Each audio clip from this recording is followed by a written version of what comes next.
याला मनसेचे पदाधिकारी असतील किंवा नेते मंडळी हे आज भाजपमध्ये प्रवेश केला आहे, काय तुमची भूमिका? खरं तर देशाचे पंतप्रधान आदरणीय नरेंद्र मोदीजी, महाराष्ट्राचे लोकप्रिय असे मुख्यमंत्री आदरणीय देवेंद्रजी, या दोघांची कार्यपद्धती, महाराष्ट्राचा असणारा एकंदरीत देवेंद्रजींच्या स्वप्नामध्ये असणारा महाराष्ट्र घडवण्यासाठी त्यांचे असणारे प्रयत्न, या सर्व गोष्टी लक्षात घेता मोठ्या प्रमाणामध्ये महाराष्ट्रामध्ये पक्षप्रवेश होत आहे. प्रकाश भोईरजी असतील, सरोजजी ताई असतील, या सर्वजण गेली वर्षानुवर्ष आम्ही सर्वजण या महानगरपालिका असेल किंवा डोंबिवलीमध्ये एकत्र काम करतो.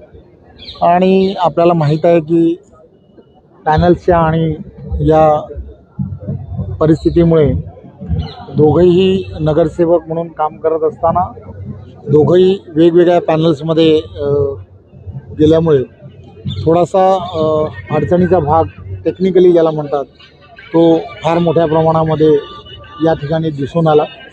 त्यामुळे दोन वेगवेगळ्या पॅनलमध्ये थोडंसं पुन्हा निवडणुकीला सामोरं जाणं हे सर्व कार्यकर्त्यांचं असं मत झालं की आपण काय करावं. आणि मग मी खरं तर त्या सर्व कार्यकर्त्यांचं आणि प्रकाश भोईरजींचं मनपूर्वक धन्यवाद यासाठी देतो की त्यांनी अशा सगळ्या परिस्थितीमध्ये भारतीय जनता पार्टीमधून लढण्याच्या संदर्भातला निर्णय घेतला. आम्ही वर्षानुवर्षे एक परिवार म्हणून एक डोंबिवलीमध्ये काम करतो आहे.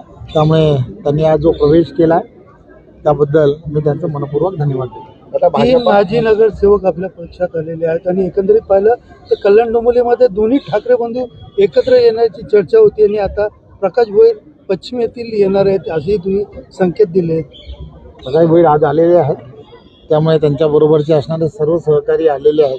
त्यामुळे मला आनंद आहे. आज त्यांनी या ठिकाणी एक उद्यानाचं उद्घाटनही केलं. त्यामुळे एक चांगलं वातावरण हे कल्याण डोंबिवलीमध्ये आहे. आता माननीय ठाकरेंनी चिन्हामध्ये सांगितलं आहे की भाजप हा बाटलेला पक्ष आहे. प्रचारामध्ये त्यांनी धन्यवाद.